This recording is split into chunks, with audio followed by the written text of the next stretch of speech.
Մայրաթոռում այսօր դրախտային հանգիստ է, բայց մարդկանց ականջներում դեռ հնչում են նախօրեի սարսափելի ձայները։ Չլսված, չտեսնված բաներ, օտար զավթիչը միայն այդ մոլեգնությամբ կներխուժեր հայ ժողովրդի սրբության սրբոցը։ Այդ սցենարը ես իմ ոնց էին վազելով դիավոլի պես քարի սիրահետևից։ Էլի ժողովուրդը էլի մալադես էլի գոնե պահեցին։ Եթե մի անգամ էլ Նիկոլ Փաշինյանը փորձի ձեռքը երկարացնել դեպի Էջմիածին, կտեսնի ինչ կլինի իր հետ։ Սա միակ մեսիջն է, որ հոգևոր մայրաքաղաքից Երևան են ուղարկում մարդիկ։ Դե փորձի։ Երևանից ուժեղ պայքար կմղի ժողովուրդը։ Ավելի շատ ժողովուրդ կհավաքվի, ավելի շատ մարդկություն կկա ու շատ լարված կլինի։ Էջմիածին եկածները բարկացած են։ Ոնց է ստացվել, որ առաջին քրիստոնեական երկրում ճաղերի հետևում են հայտնվել երկու արքեպիսկոպոսներ։ Ոնց է իշխանությանը ներվել հարձակումը Մայրաթոռի վրա։ Ոնց ասեմ մայ աղջիկ ջանի, ասելու խոսք չկա, որ Մայրաթոռի վրա հարձակվեցին։ Մենք տեսանք ինչ վիճակով նրանք վազելով խումբ եկան, վազում էին։ Աշխարհի վրա, աշխարհի դեմ հայտարարություն, ուրիշ ոչինչ։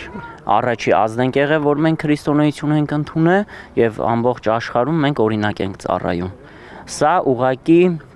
ինքը ուզում է բիծ թողա ամբողջ աշխարհում, հաջողանալով թուրքերին, մուսուլմաններին, որը որ մեզ թշնամի են։ Այնքան ատելի է, այնքան տհաճ է,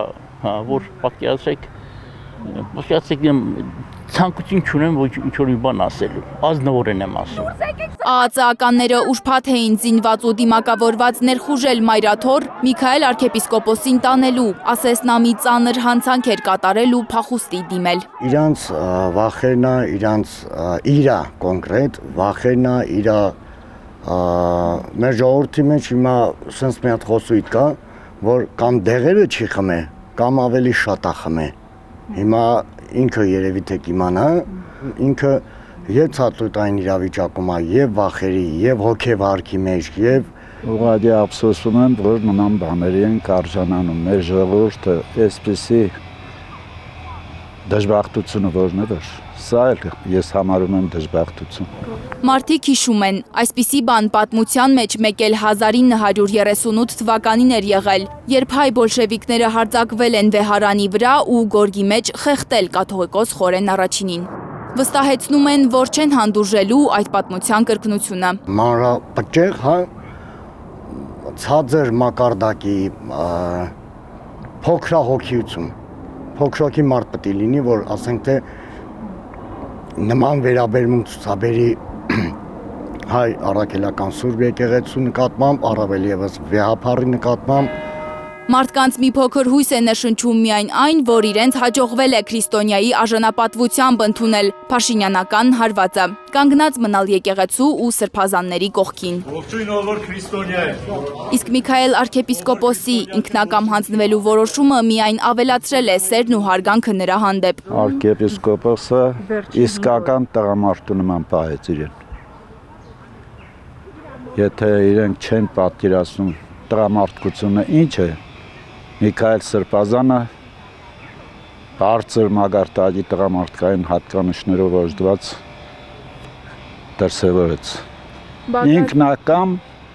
ոչ մեկը, իրենցից ոչ մեկը չէր համարձակվի ինքնակամ վերկենար գնար քննիչական։ Որ տարան էր եպիսկոպոսին, նրանից հետո մեծ հիջասասական խումբ 200 եկան ծափարելով։ Եթե նրան գային այդ բանը, պարիսայները կթողին փախնեին կերանային։ Էջմիածնում երդվել են ավելի աչալուրջ լինել, գիտեն, որ այսքան շուտ չի ավարտվելու իշխանական ագրեսիան։ Փաշինյանի թիրախում կաթողիկոսն է, բայց մարդիկ պատրաստ են կենդանի վահան դառնալ նրա համար։ Լանա Համբարձումյան, Առաքել Օհանյան և Հարություն Մաթևոսյան, Հայլուրի համար։ Հայաստանում ու աշխարհում տեղի ունեցող իրադարձությունների մասին առաջինն իմանալու համար բաժանորդագրվեք մեր ալիքին, սեղմեք զանգակը, որ բաց չթողնեք ամենահրատապը, կարևորն ու հետաքրքիրը։